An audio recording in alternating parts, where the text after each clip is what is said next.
Chegou. E aí, André? Tava mandando mensagem. Você tá no mudo, André? Opa, e aí, tudo bem? Tudo bom? Cheguei em cima da hora. Tava fazendo, já passando a vinheta aqui. Tranquila, cara, fica tranquila. A gente já bateu um papo sobre crianças na quarentena e afins. Mas vamos lá. Vamos começar. Só deixa eu fazer o anúncio formal aqui, já começamos nossa conversa.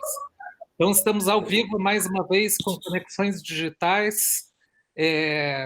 No nosso painel de hoje, a gente vai receber aí o Dudu, Eduardo Camargo, e o Passamani, André Passamani, ambos aí os fundadores e líderes aí da agência Mutato, tá? Para quem não conhece, eles vão apresentar um pouquinho, falar um pouquinho do negócio deles. Dudu e Passa, muito obrigado pela presença de vocês, por aceitar o convite. É realmente um prazer ter vocês aqui. Acho que vai ser um papo muito legal. Estou bem animado para o papo de hoje. Foi o primeiro papo que eu não preparei nenhuma pergunta, que eu sei que dá para soltar um pouquinho mais e a gente ir conversando, então não tem nenhum roteiro aqui, tá? A gente vai fazer um bate-papo aberto mesmo, tá? Queria avisar a audiência nossa que vocês podem usar as janelinhas de chat aí, seja de qual rede vocês estão assistindo, para mandar suas perguntas, tá? E eu vou trazendo as perguntas para o Dudu e para o Passamani à medida que a gente for aí batendo o nosso papo, tá? Então, mais uma vez, obrigado a todos que estão nos assistindo, obrigado aos nossos convidados. Vou deixar vocês fazerem uma breve apresentação de cada um, quem você é, o que faz na agência, e se quiserem já aproveita e fala da Mutato também, o que é a Mutato para quem ainda não conhece. Começo eu? Então vamos lá. Eu sou André Passamani. Tenho 47 anos. Chegando naquela fase da vida que você já não lembra mais. Eu estou na minha terceira carreira. Eu comecei como jornalista no começo da internet no Brasil, em 95. Migrei para a área de projetos digitais de tecnologia. E aí, quando já com 30 e pouquinho, eu virei publicitário. Então, eu sou um publicitário neófito. Entrei na onda antes que ela acabasse. Eu sou sócio fundador da Mutato, né? Antes a gente começou um outro negócio, eu e o Dudu juntos, chamado Colmeia, em 2007, e a gente ficou trabalhando juntos aí com outros sócios até 2012. Em 2012 a gente sai da Colmeia e começamos a Mutato.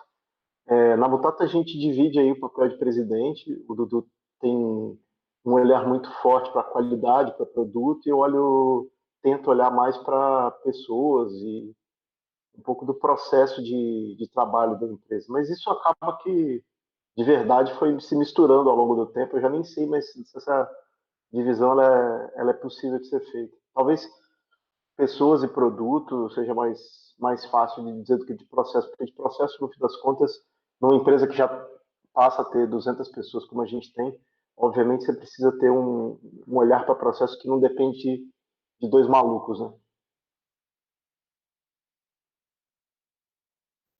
Olá, Dudu, quer se apresentar? Obrigado, Passa. Falou em maluco, eu já pego o gancho. Eu sou Dudu Eduardo Camargo, 46 anos, e eu sou engenheiro civil de formação. Eu estudei no Mackenzie, fiz faculdade lá, mas antes de me formar eu já estava, no começo da faculdade eu trabalhei em obra, estagiário de escritório de projetos, cálculo estrutural. E aí, rapidamente, eu saí fora, não era isso que eu queria, mas acabei terminando a faculdade, mas antes de terminar eu já estava estagiando em marketing. Aí eu fui cliente um tempo. Meu primeiro trabalho oficial nessa indústria foi como cliente, na época da BCP, celular banda B, que tinha aquele famigerado sorteio da banda B, que foi uma loucura aquilo lá. Acho que foi uma das primeiros congestionamentos que aconteceram na internet no Brasil foi por causa daquele troço. porque tinha só a Telesp celular na época e aí surgiu esse player aí, a BCP, que depois virou a Claro, e aí todo mundo queria um celular novo, enfim, que prometia uma qualidade melhor, etc. Eu peguei esse bonde. E aí, depois disso, fui para a agência, fui Léo Burnet alguns anos, trabalhei lá meio que montando uma área digital de Léo Burnet, era uma época que toda agência tentou fazer a sua área digital, Léo Burnet tentou comigo, teve o desprazer da minha companhia nessa jornada, que foi bizarro, na época do bug do milênio, nós estamos falando de 98, 99, um negócio pré-histórico praticamente, 20 anos atrás, mais de 20 anos. E aí depois, Léo Burnet, fiquei 4, 5 anos na Léo Burnet, e aí fui encontrar o Passamani, na verdade fomos trabalhar junto na Academia de Filmes, fizemos um núcleo de produção, como o Passo estava falando, lá, digital, colmeia, e aí Mutato. E tenho 5 filhos, estou quarentenando com 3 deles, os mais novos, os adolescentes mais velhos estão com a mãe, e vamos que vamos, sem tempo de fazer a barba. Muito bom. Obrigado aí pela apresentação de vocês. É bem interessante, eu tenho 47 anos, então acho que a gente tem aí uma história muito parecida de mercado. Eu comecei em 97 com digital também, e depois, mas acho que Sabe como eu te conheci? Eu já te contei essa história, como eu te conheci. Você estava fazendo uma apresentação na Petrobras e o primeiro slide era o seu primeiro layout. Você falou, eu comecei como designer, aí mostrava o layout e falou, foi por isso que eu parei. Eu me lembro disso, você tinha comentado e eu lembrava assim. Eu não acho, sabe que eu não acho mais? Eu estava procurando meu material antigo e ver o que eu tinha de. Porque no começo a gente fazia de tudo, né? Era Sim. chamado webmaster, né? Eu era Tive essa fase. webmaster, eu fazia desde criação, só que eu não tinha menor viés de criação, né? Então eram bem feinhos mesmo meus sites, mas funcionava, né? Mas eu tô atrás desse material ainda. O André, conta pra gente, o Dudu caiu, mas enquanto ele volta aí, já aproveitando que ele voltou, conta pra gente, se vocês precisarem, eu sei que é uma tarefa difícil hoje definir uma agência, né? Como que é o elevator pitch da Mutato? O que a Mutato faz exatamente, se vocês tivessem pouquinho tempo para definir? Aí eu passaria a bola pro Dudu, porque eu ia falar pro cara, você tem 3 horinhas para te explicar a palavra do Senhor? Cara, eu vou tentar. Cara, eu acho que a gente é muito louco. Eu tava pensando outro dia, a Mutato faz 8 anos esse ano, e eu acho que, apesar da gente ter mudado a cada 6 meses, com muita intensidade, o negócio praticamente inteiro, sem exagero, acho que o nome Mutato não é à toa, é um karma. No nosso caso, o nome é um karma mesmo. Não é que a gente gosta de mudar, a gente sente, acho que a gente, em nome de relevância e de ter um negócio saudável, a gente não tem medo de mudar, ou a gente não se apega com o que tem. Então acho que é um pouco essa a filosofia. E uma coisa que eu tava até falando com o Passo outro dia, eu acho que pouca coisa mudou na gente, no fim das contas, porque eu acho que tem uma coisa da gente ser a gente mesmo, no matter what, vai, e isso ajuda tanto os defeitos quanto as virtudes estão muito claras o tempo inteiro, né? Tanto para os clientes, quanto para os colaboradores, quanto para a gente mesmo na nossa relação. Então, a Mutato nasceu como uma agência que tinha o social como core, e não o social performance. Minha filha está cantando aqui, tá um barato. Não social performance, mas o conteúdo, vamos dizer assim, essa coisa da conversa, né? De descobrir como construir conversa, como gerar conversa em nome das marcas. A proposta basicamente era que as marcas contratassem a gente, para a gente, quase como comissionados para representá-las nas redes sociais. E era uma coisa que em 2012 fazia um puta sentido, a Facebook bombando, o modelo de negócio Facebook bombando, né, Google crescendo pra caramba, E é muito louco, porque a gente era uma agência, a gente nasceu como uma agência que trabalhava nesses canais, principalmente, mas que não tinha um modelo de negócio vinculado à mídia. E isso se manteve durante muito tempo. Bizarramente, a gente se manteve assim durante muito tempo. Hoje a gente é uma agência que completa, vamos dizer assim, a gente tem todos os departamentos que se espera de uma agência, mas o que nos caracteriza muito, cara, eu acho que é a história de a gente é pouco dogmático no que diz respeito à criatividade. Acho que a gente tenta buscar valor como agência fora do mercado publicitário. Acho que a gente faz esse esforço o tempo todo. E acho que também tem uma coisa importante que é essa história da cultura, cara. O Pasmani, principalmente, é um cara que ele foi gerente de projetos muitos anos, então ele lida com pessoas, ele sempre precisou lidar, vamos dizer assim, com criativos e com pessoas que precisam performar, e ele como quase que um bedel ali, ou sei lá, um animador de torcida, por assim dizer. E eu acho que ele tem muita vocação e tem muita experiência nessa coisa das pessoas, né, de como construir uma empresa do ponto de vista de um lugar que as pessoas queiram estar, de um lugar que quando as pessoas saiam, elas continuem gostando, continuem tendo carinho por esse lugar, porque isso obviamente é bom para o negócio. Então, acho que a gente é uma agência criativa para esse tempo onde as agências tradicionais meio que perderam a relevância, de certa forma, elas não têm a força que elas tinham antigamente, e a gente fica tentando buscar o que é forte, né? O que pode ser forte. Acho que é isso, cara. É um grande gerúndio, velho. Legal. O nome Mutato cai bem mesmo nesse caso aí. Ô André, conta pra gente um pouquinho essa questão da cultura aí. E a gente sabe que cada vez mais, né, hoje em dia se diz muito que a cultura é uma das partes mais importantes de qualquer negócio, né? Se você não tem uma cultura forte, dificilmente você consegue perseverar, especialmente no modelo no modelo de mundo que a gente vem vivendo hoje, né? Eu tenho uma curiosidade e meio que uma dúvida se a cultura é algo que você coloca nas pessoas ou quando vocês procuram as pessoas, vocês já procuram as pessoas que têm o match com a cultura de vocês? O que é a mais? Nurture or nature? Cara, então, é engraçado, né? Eu tava olhando aqui a galera que tá no chat e vi que tem uma galera que já trabalhou com a gente, Dudu. O Thiago Araripe, e tá aí também o Arthur Valeu. Lobeck e o Marlon também, Marlon Zanatti, que trabalhava na Thompson. Que E foda. aí, eu vi um outro cara que eu conheço aqui, que é o Henrique Manresa, que era um diretor de arte, que eu trabalhei com ele, no lugar mais bizarro que eu já trabalhei na minha vida, cara. Foi a maior pegadinha que eu já passei. Eu passei eu fiquei 3 horas e meia numa sala de reunião para fazer uma entrevista e a pessoa da RH saiu e nunca mais voltou. E, cara, aquilo ali, sei lá, tipo, tinha uma cultura ali, entendeu? Eu sempre acho que a cultura é uma coisa que você. É tipo assim, não é que você consegue.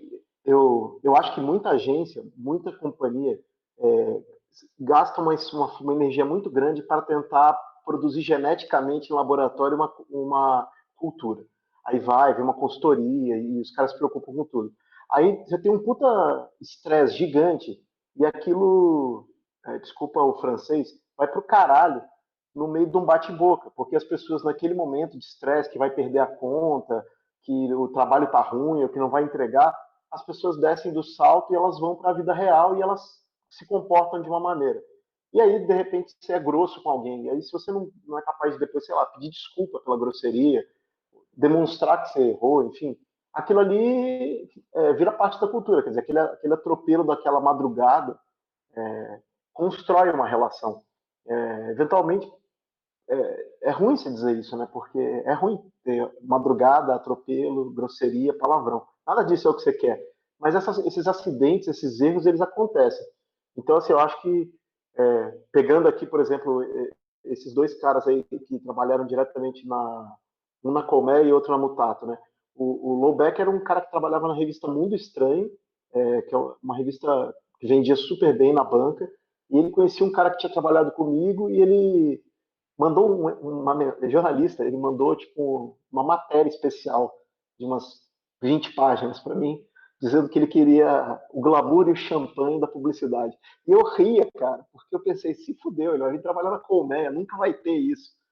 E eu fiz a entrevista com o cara, vou ser bem sincero, meio numa vibe troll, assim. Eu falei, eu vou entrevistar esse cara, só para ele ver que vai chegar lá. A Colmeia não tinha todo esse glamour. A Mutato tem até. Tem um rooftop muito bonito que ninguém pode ir lá agora, mas é muito bonito, tem uma vista legal. A Colmeia é um pouco pior. E aí fizemos lá aquela conversa, mas eu, de verdade, eu entrei naquela conversa, eu não tinha vaga, e eu tinha a sensação de que esse cara estava enganado, equivocado. E aí, no meio dessa conversa, o cara era tão inteligente assim, que eu falei, putz, cara, tem que contratar esse cara, tem que dar um jeito, né? E aí, o primeiro projeto que ele foi para uma sala de reunião, e, cara, o cliente virou, a agência, o diretor de criação, virou e falou assim, você acha que isso aqui é bom? Aí ele perguntou, o que é bom para você? Aí o cara falou, para mim, bom é grande família. E ele respondeu, a grande família, para mim, é uma grande merda. E é isso, assim, tipo, como é que você consegue tomar o risco de trazer um cara que não é dessa indústria e ter pensado que ele não vai não interpretar os códigos de uma reunião, que qualquer pessoa que trabalha com publicidade sabe que na relação produtor e agência você não, tem coisas que você não pode falar. Você pode pensar, mas falar talvez você não pode. E aí, esses erros, assim, sabe, tipo, do cara imaginar que vai ter champanhe de eu achar que um jornalista vai ter um fit com uma empresa que presta serviço para uma agência de publicidade, eles acabam, em alguma medida, sendo erros e acertos. Eu acredito muito, sinceramente, que a gente precisa tornar isso mais fácil e menos doloroso, porque senão a empresa vai à falência, mas que esse processo ele é mais empírico, assim. Agora, obviamente, que à medida que você tem mais gente, você também não pode toda hora ficar experimentando e fazendo essas mutações, assim, esses hibridismos genéticos e tal. Mas eu acredito muito que, assim, às vezes você acha pessoas incríveis que não entendem o que a empresa faz. Você entende como isso faz sentido? Tipo, esse cara é incrível, mas ele nunca trabalhou com isso que a gente faz. Então, se eu tiver uma pitada desse ingrediente eu vou mudar o DNA da empresa, assim. E eu acho que é mais simples quando você traz gente que está não em cargos de liderança, sabe? Cada vez que você traz um cara do mercado ou de fora do mercado e ele está num cargo mais sênior, isso é mais delicado, porque a pessoa tem poder, né? Então, isso mexe mais. Não sei se eu respondi, na verdade, mas Não, é isso. respondeu. Acho que foi ótima resposta. É complicado mesmo. Eu concordo com você. A gente nunca fez um plano de falar assim, como é que vai ser a cultura da iCherry, como é que vai ser a cultura da, né? Vai muito de você ir construindo, acho que junto com as pessoas já que já estão há mais tempo, né? Mas a gente tem casos onde tem gente que vai muito bem numa entrevista e a gente acha que não tem o fit com a cultura, sabe? E a gente acaba não contratando em função de ter uma disparidade ali realmente do jeito da pessoa. Ela não tem problema nenhum, é só não vai se adequar tão bem ao nosso negócio. Sim, sim. Mas é engraçado isso, porque eu acho que isso na Colmeia era muito assim. Na Mutato, acho que a gente achou um jeito de trabalhar lá no começo que foi um pouquinho mais científico. O Dudu, com toda a sua engenharia civil aleatória, ele fez um desenho na cabeça dele que ele falou para mim assim, passa, a gente precisa de alguns valores que talvez a gente precise examinar. Eu sempre falo disso, assim, que é, por exemplo, a gente está falando com uma geração, porque quando a gente estava na Colmec, a gente começou, eu estava na faixa dos 35 anos, então no fim, e ele é um ano mais novo, enfim, era mais ou menos essa faixa etária. Então, assim, no fim, eu acho que a Colmeia era mais uma coisa que era sobre a gente, sabe? Como se eu fosse fazer a empresa que eu queria trabalhar se eu tivesse 20 anos. Então, várias coisas que aconteciam ali era a realização de um desejo adolescente. Eu acho que a Mutato permitiu a gente, sendo mais velho, assim, ter mais experiente também, tendo feito alguma coisa antes, olhar para isso de uma maneira muito diferente. Assim, eu acho que a gente conseguiu colocar bem claro isso, assim, se a gente quer trabalhar com gente mais jovem, tem coisas que estão na gente que não deveriam ir para a empresa. Então, como é que a gente vai lidar com essas coisas? Talvez a gente precise mudar, mas a gente precisa buscar um jeito de fazer uma empresa diferente da anterior, assim. Então, vou dar um exemplo, assim, o machismo que está na gente, o racismo que está na gente, a LGBTfobia, isso está na gente, cara. Dizer que eu não tenho nada disso seria mentir. Então, assim, putz, eu não quero que isso seja um valor legal, eu preciso criar um ambiente mais interessante para que pessoas que não têm esses valores que eu tenho tão forte consigam trabalhar mais à vontade. E aí é difícil, porque tem que ouvir o feedback das pessoas.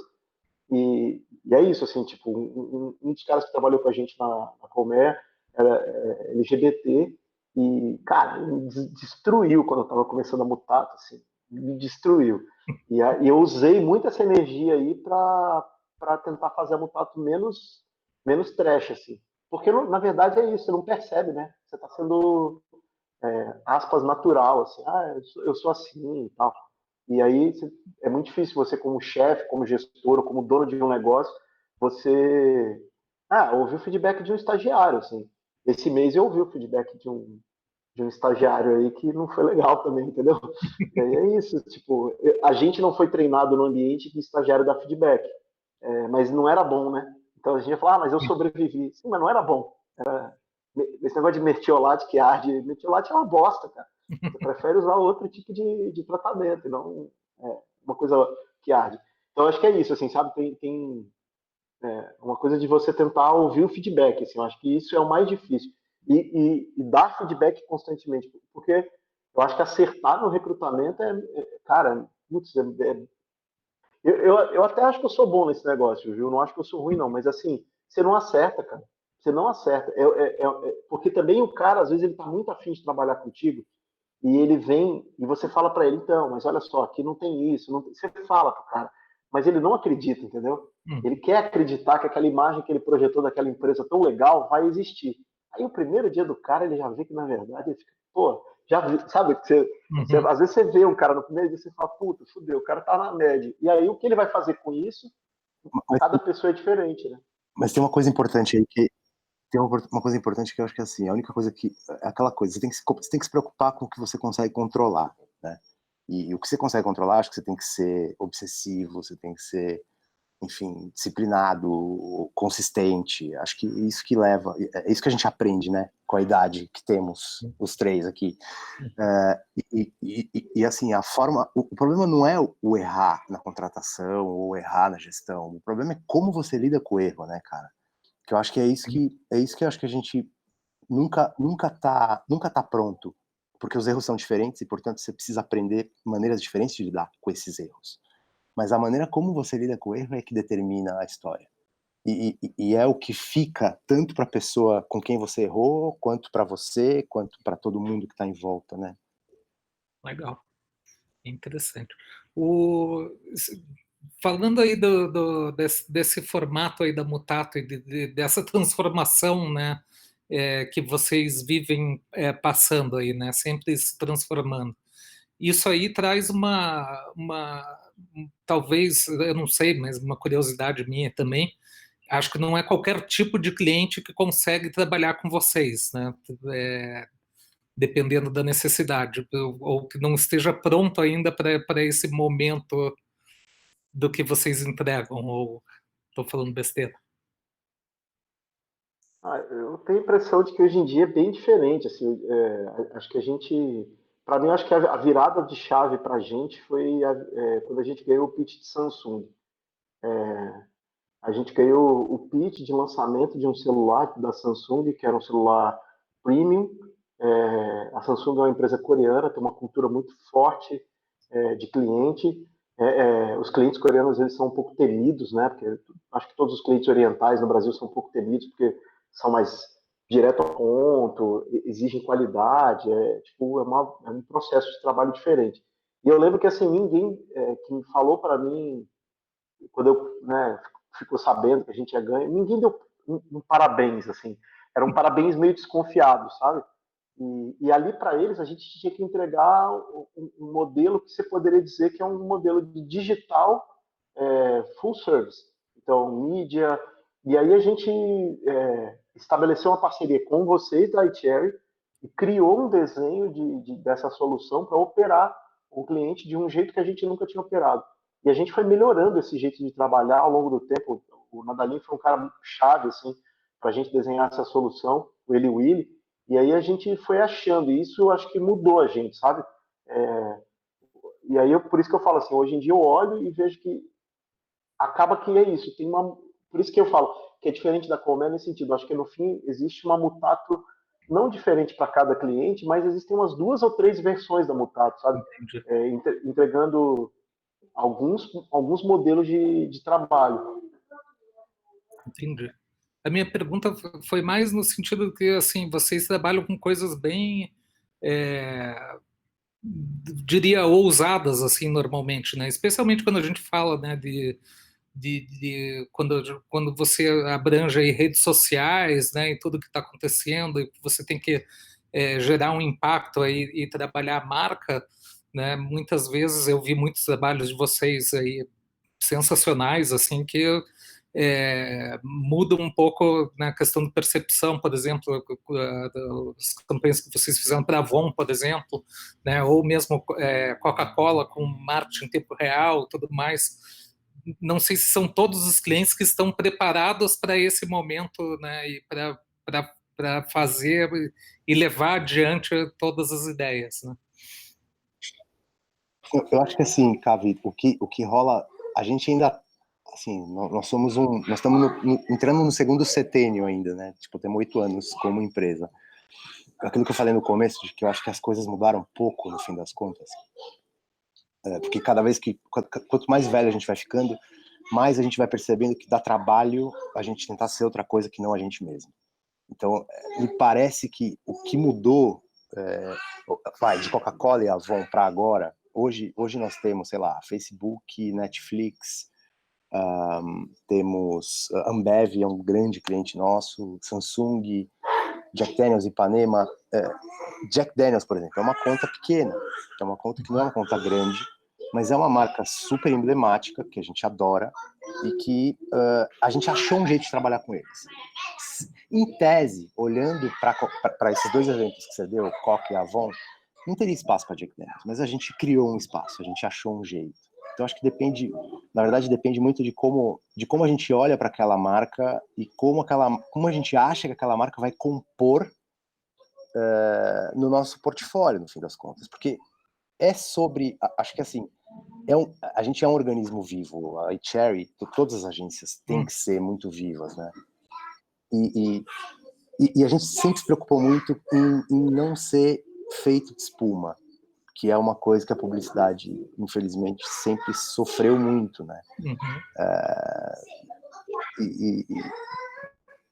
E assim, essa coisa de de evitar a espuma, eu acho que nos leva a tomar decisões que muitas vezes são isso que o Passa falou, puta, a gente de repente tem 2 ou 3 agências dentro da Mutato, né? Isso aconteceu de um jeito espontâneo, olhando para o negócio, olhando para o que fecha a conta, no fim das contas.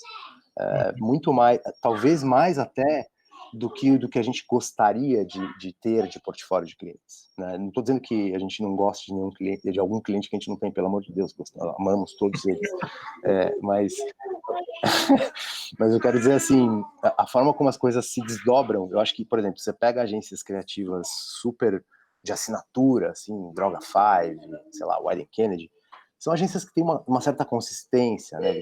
Eles têm um tipo de entrega. Você vai, pô, cara, você vai no McDonald's, você vai esperar aquele sanduíche, você vai para uma Wieden Kennedy, você espera aquele tipo de comercial. Então, na Mutato, cara, eu acho que uma coisa que é bizarra é que assim, a gente não conseguiu chegar nessa assinatura, talvez. A gente não tem um produto que é emblemático da gente, mas a gente tem essa coisa, talvez porque a gente não se esconda, mas se apoie nessa história da mudança. E também, talvez, assim, tem um lado negativo disso. Eu vejo, assim, eu sinto falta da gente ter uma assinatura mais forte, sabe? Tipo, puta, esse projeto só podia ter sido da Mutato. Talvez até tenha um pouco, mas eu acho que a gente deveria ter mais. Mas, por outro lado, eu acho que é positivo isso também, porque tudo que, de uma certa forma, antagonizar com o que eu acho que tá velho, ultrapassado e não funciona, é bem-vindo. Na dúvida. Ótimo. Muito legal. Bom, muito bom. Continuando, eu queria perguntar para vocês como que é essa questão das marcas com as reações, porque assim, hoje a publicidade, né, você tem aí um efeito imediato, né, de reação de público e tudo mais, né? E nem sempre as reações são positivas, às vezes são muito positivas, e também você pode aproveitar para surfar essa onda. Como que funciona no negócio de vocês esse trabalho de estar trabalhando com a resposta emocional do público e a reação que vocês precisam trabalhar junto com o cliente, né? Porque isso não é só uma questão de vocês decidirem, o cliente precisa concordar também, né, com o tipo de resposta que vai ser dada, né? Como é que funciona mais ou menos isso no negócio de vocês?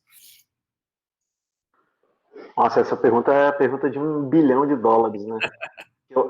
Eu acho que, assim, talvez a grande coisa que a gente venha trabalhado, e que talvez seja na falta de outra, a assinatura do que a gente faz, é um conceito que o Dudu tomou emprestado da Farfar, é uma agência sueca, que significa, Farfar significa vovô, é muito bom esse nome, né? E essa agência fez um manifestozinho lá falando sobre pinballing, né? Que a publicidade tradicional seria o equivalente ao boliche, e que a gente agora estava jogando pinball.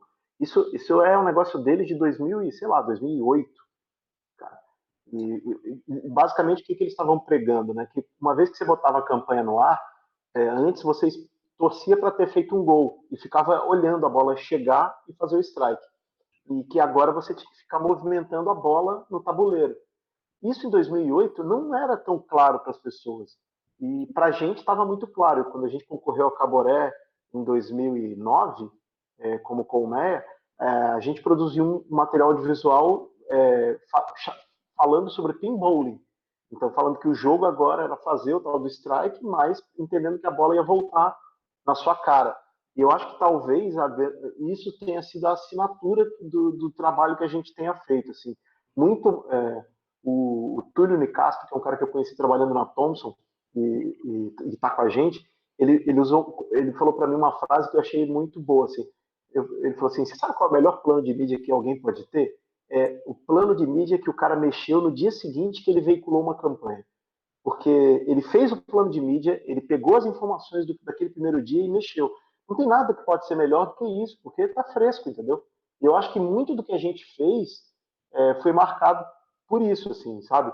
Pelo fato de que a gente vai planejar e, obviamente, trabalhar para ter o melhor caminho, a melhor ideia, o melhor plano de ação. E aí, quando a gente botar no ar, as pessoas vão decidir que a Copa do Mundo do Brasil não pode acontecer. E aí, como é que o nosso cliente Coca-Cola reagiria ao fato de que aquilo que é o pilar fundamental da companhia, a gente viu apresentações e apresentações dizendo que esse tipo de patrocínio esportivo era o pilar da companhia. Eles patrocinaram a primeira Copa do Mundo em 1970, que teve patrocínio, e que isso tinha um valor gigante para a marca, Olimpíada, não sei o quê. E aí as pessoas simplesmente resolveram cancelar a Copa do Brasil, que estava prevista assim, por todo mundo como uma Copa com alto índice de festa, de amor e tal. E ela resolveu, nós, o povo brasileiro, resolvemos que não, que a gente ia ter uma DR com o espírito nacional e aquela Copa do Mundo. Então, tudo aquilo que a gente vinha trabalhando, tudo aquilo que o cliente vinha trabalhando, tudo aquilo que a Wieden Kennedy vinha trabalhando, de repente, assim, literalmente, cara, desculpa de novo o francês, foi pro saco. Não vou falar palavrão, porque minha filha está aqui perto. Foi embora.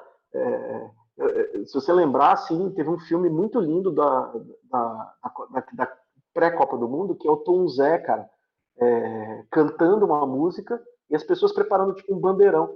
E o Tom Zé foi cancelado. Ele tem uma música que chama Tribunal Facebook por causa disso. Tipo, você fala hoje de cancelamento, os malucos aí estão aí fazendo, tipo, fala racista, tão puto que foram cancelados. O Tom Zé foi cancelado porque ele fez uma propaganda, meu amigo. E foi isso, entendeu? Então, assim, eu acho que talvez esse tipo de espírito da gente de falar assim, não, beleza, Tá tudo bem, o Tom Zé foi cancelado, a Copa do Mundo também, e nós temos que fazer uma campanha para esse anunciante aqui. Não, vambora, tá tranquilo, vamos nessa. Talvez esse espírito de topar esse tipo de coisa sem brigar com a realidade, que eu acho que eu vi muito isso em reunião em agência de publicidade, é o cara que tá brigando com a realidade. Assim. Eu acho maneiro banda de rock, eu acho ruim funk. Então nós vamos fazer essa campanha, porque rock é muito legal. Muito legal para quem, cara? Seus 15 amigos que gostam de rock que nem você, faz uma festa na sua casa, velho. Você não tenta fazer, entendeu? Você tem que conseguir separar. Obviamente que a gente quer fazer o melhor trabalho possível, entendeu? Mas você tem espaços para realização, entendeu? E não pegar o dinheiro do cliente e torrar num negócio que não vai funcionar. Mas os melhores trabalhos que a gente fez até hoje, cara, eles seguramente são os trabalhos desformatados, assim. São os trabalhos que tinham alguma... E falando de redes sociais, é complicadíssimo isso, né? Porque, de um lado, se a gente pensar publicitariamente, cara, não tem veículo mais... Não tem um pedaço do trade publicitário mais engessado do que a publicidade online, no sentido de que são formatos muito pré-estabelecidos, muito bem definidos. Você tem aí você tem as melhores práticas, aí você tem a coisa dos 3 segundos, e as coisas que mudam o tempo todo em nome da performance, enfim, as máquinas extremamente bem sucedidas e eficientes de publicidade do Facebook e do Google. E a gente lidar nesse ambiente é quase como dizer assim, o óbvio seria dizer, hackear esse ambiente, mas não é hackear. Na verdade, eu acho que é conseguir, é uma mistura de conseguir ter esse ponto de vista quase antropológico, sociológico, que o passa desse lado jornalista insuportável dele traz para a mesa sempre, com uma ambição de produto criativo, ou sei lá, de uma entrega foda que nós dois temos e todo mundo que trabalha com a gente de uma certa forma tem, mas é não deixar uma coisa pesar em cima da outra, porque eu acho que é aí que a gente consegue talvez fazer coisas que de maneira desformatada, elas tomam atenção e elas viram notícia de alguma maneira, sabe? Porque não se pode deixar alguma disciplina prevalecer, cara. Tem que ser uma coisa de fato que seja construída de um jeito genuíno. E essa coisa do desformato parece que é, inclusive, o que pode, de alguma maneira, salvar a indústria de publicidade, né, cara? Da irrelevância, porque as grandes coisas que a gente vê nos últimos anos, cara, elas partem do princípio que, assim, é quase que, desculpa o termo, foda-se o formato. Você tem que ter uma observação cultural muito, muito, muito, muito impressionante, muito importante, e você executa ela de algum jeito que seja possível, mas é quase como dizer, cara, o que importa é que eu tive essa observação e que eu estou me manifestando. Portanto, a maneira como eu vou me manifestar, ela importa cada vez menos. Não sei se faz sentido, mas acho que é por aí. Eu acho que super faz. Eu estava vendo uma entrevista do Eric Rosa para um podcast e ele falando disso, que ele trabalhou em Portugal e ele estava contando uma situação que é impensável aqui no Brasil. Ele levou um filme, o cliente aprovou o filme e aí eles souberam que estava acontecendo uma situação X na África e aí eles derrubaram o filme e resolveram trazer uma corredora para correr a maratona. E essa foi a campanha, trazer uma pessoa para correr uma maratona. Olha que loucura, entendeu?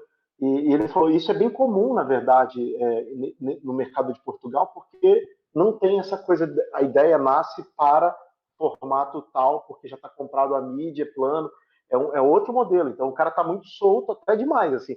E ele falou, foi ali que eu vi que eu estava trabalhando com o cliente certo, ele ganhou um monte de prêmio, é uma peça super premiada. Mas na hora que ele conta essa história, você fala assim, você é morota, cara, não é possível, entendeu? E é isso, o cara derrubou um filme aprovado com a anuência da cliente, gastou mais dinheiro para pegar uma corredora africana e trazer, porque aí você ia mostrar a importância da água naquele, e ela ia correr carregando água. Isso, basicamente. Então, você falou de desformatado, eu lembrei, eu tenho ouvido muito caras brasileiros que estão fora do Brasil, né? E todos eles falam muito, todos não, mas muitos falam muito dessa questão do desformatado, assim, quando a gente compara com o Brasil. Legal. O Dudu, você falou um termo aí, uma frase interessante. O que vai salvar a publicidade? Eu, na verdade, sempre fui um pouco radical para falar que a publicidade ia morrer, né? Desde muito tempo atrás, pelo menos do começo da iCherry, com certeza. Né? E todo mundo me tratava como se eu fosse um louco, né? Um alienígena. Como é que vocês veem o momento da publicidade hoje e para onde vocês acham que está caminhando, né? Vai, Passamani. Eu tenho muita dificuldade, assim. Eu ouvi você falar em 2012 que a publicidade estava morrendo. E eu gosto muito de falar que eu sempre chego no festa, cara. Eu mudei de carreira com 30 e poucos anos de idade, eu não quero que acabe. Vamos continuar assim, gente. Mas quando você vê toda essa mudança. Aí você vê o artigo do Nizam essa semana, você vê que você chegou tarde mesmo. Né? Tipo, todo mundo constata, assim, você fala. Meu. Exato. Mas você viu eu vi a palestra do Sheffer aqui com você fala, cara, olha o que esse cara tá fazendo com a Globo, assim.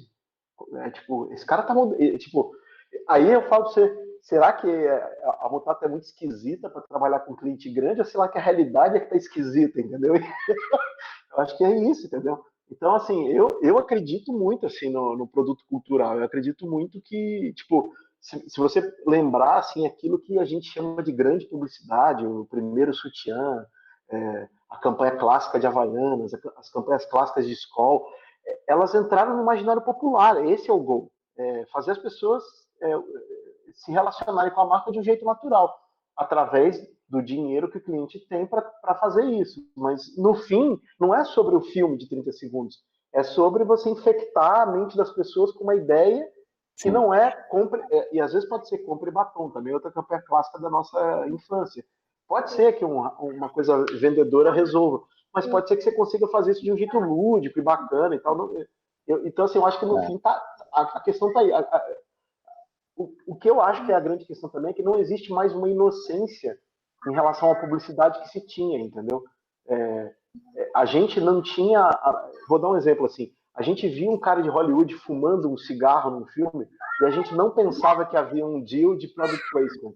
E hoje você tem caras de 20 anos de idade que falam isso, e eles não são formados em publicidade.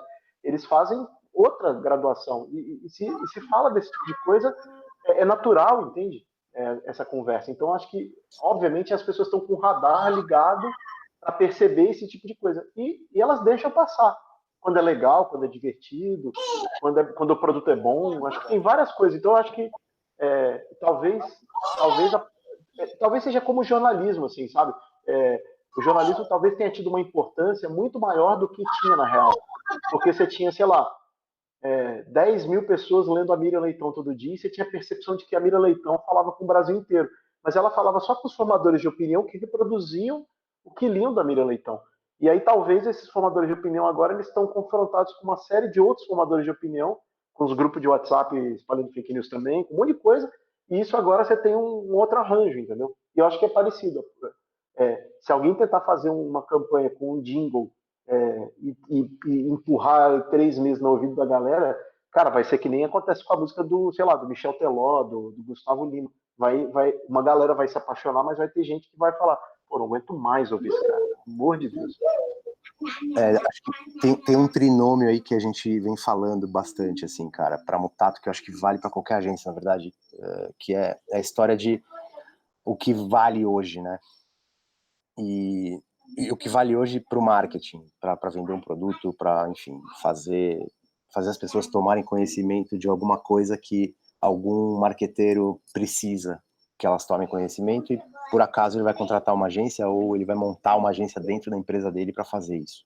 Que eu acho que tem a coisa que se usa essa palavra, mas é uma palavra super gasta, mas é a história do propósito, que eu acho que, na verdade, é sobre observação cultural, né? Que sempre foi, tipo, Júlio Ribeiro na Talent, cara, que é o papa desse treco no Brasil, né? Tipo, observar o comportamento das pessoas e conseguir, de alguma maneira, botar a bola num lugar onde a criação vai chutar e vai fazer um golaço, e todo mundo vai falar sobre aquilo por 30 segundos que seja. Mas a observação cultural é um negócio que continua sendo cada vez mais importante, e talvez nessa complexidade que a gente vive seja ainda mais importante, porque é sobre a capacidade de tomar decisões simples, ou simplificar as decisões para o cliente tomar, sabe? Ou a gente tomar junto com o cliente de maneira simples, e não se deixar, não se inebriar, não se intoxicar pela complexidade.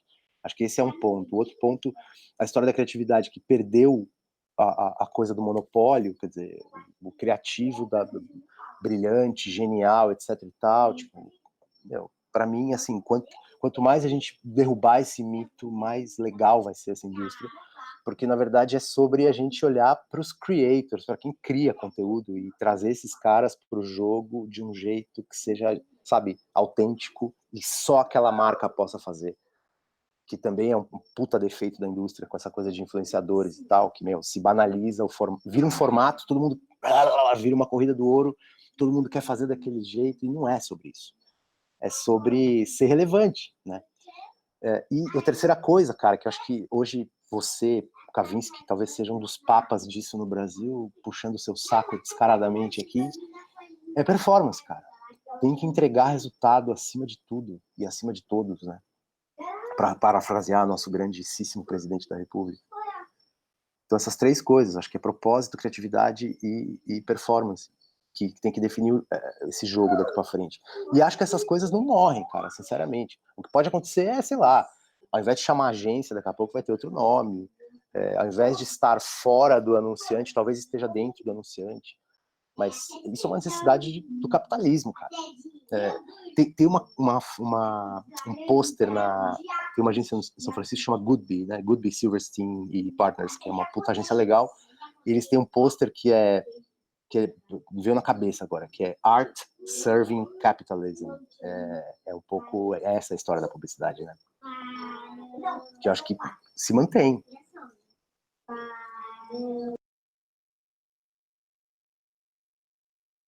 Tá mutado, cara. Tá mutado. Eu tenho a vantagem que se não morrer a publicidade, eu posso ficar quieto, né? Ou posso falar, a publicidade vai morrer da maneira que ela era antes. Já acertei a previsão, é tipo a mãe de Ná.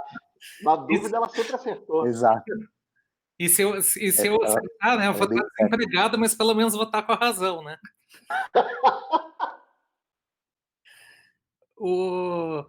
Pessoal, lembrando, quem está na audiência e quiser mandar suas perguntas, podem mandar na janelinha do chat.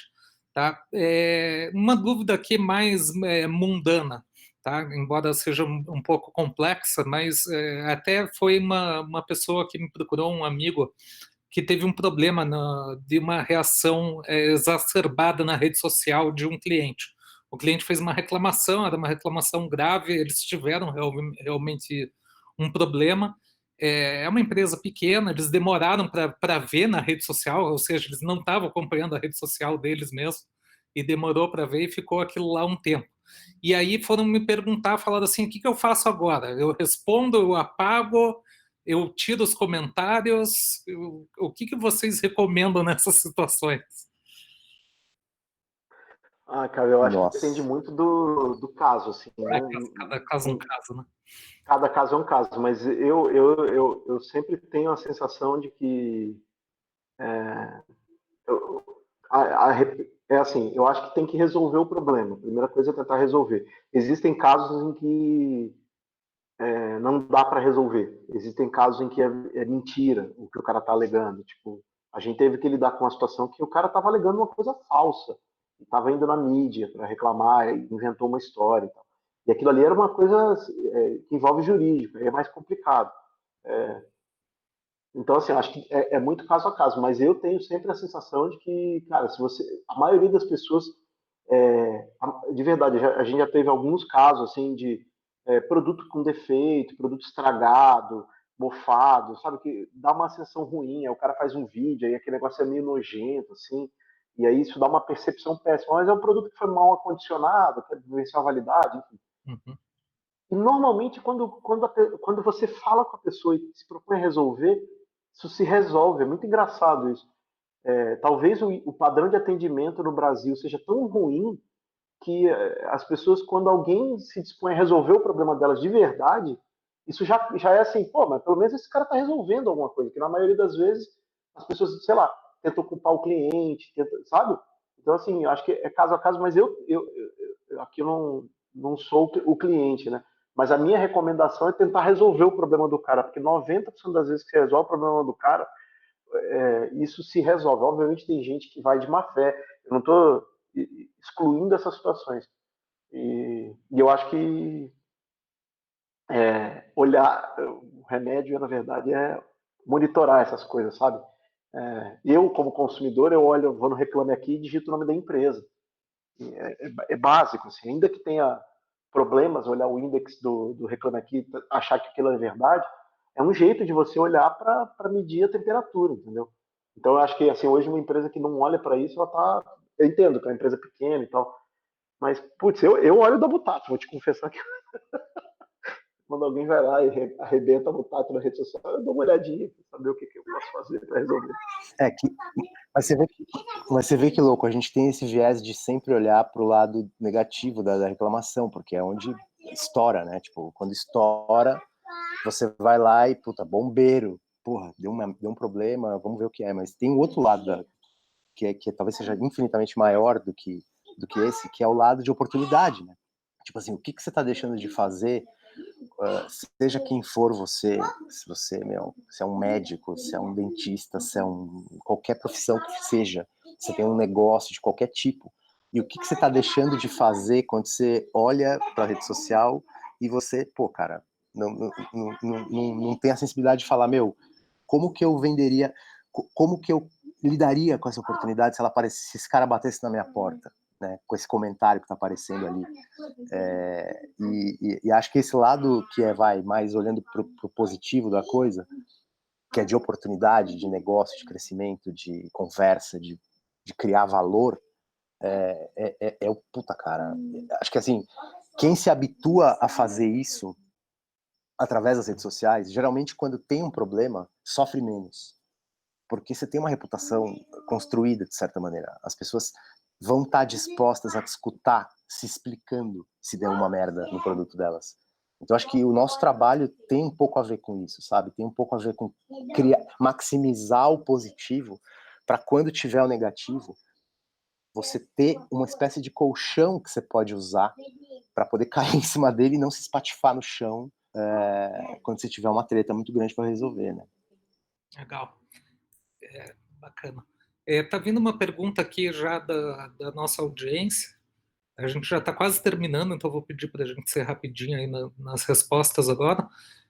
A pergunta do Pedro Henrique, obrigado, Pedro, pela pergunta. Vocês acham que as agências de agora em diante vão procurar por profissionais mais especializados ou mais híbrido generalista? Vai, passa. Agora você está no mudo. Tá no mudo. Desculpa, eu acho que as duas coisas, sabia? Eu acho que tem. Se a gente olha, por exemplo, para o trabalho que a iCherry faz de performance aí, cara, é impossível você não olhar para a especialização. Por outro lado, se você pensa no trabalho do criativo, cara, é impossível você achar que vai continuar sendo assim, um cara que, como a gente tinha até outro dia, um cara que não sabe fazer filme, zero. O outro cara que não sabe fazer post, zero. O outro cara que não sabe, eu acho que você vai ter assim, um pouco mais de flexibilidade. Então, e do outro lado, você pode ter, de repente, um cara que é roteirista, sabe?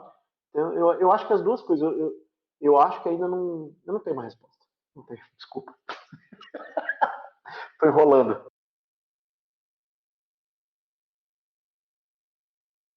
Não, mas tem espaço para os dois, né, cara? Eu não acho que tem um certo e errado aí. Acho que é espaço para os dois. Sim, concordo. Uma pergunta do Antônio Fontoura. Obrigado, Antônio, pela pergunta. De que forma a Mutato se mantém alinhada ao Zeitgeist?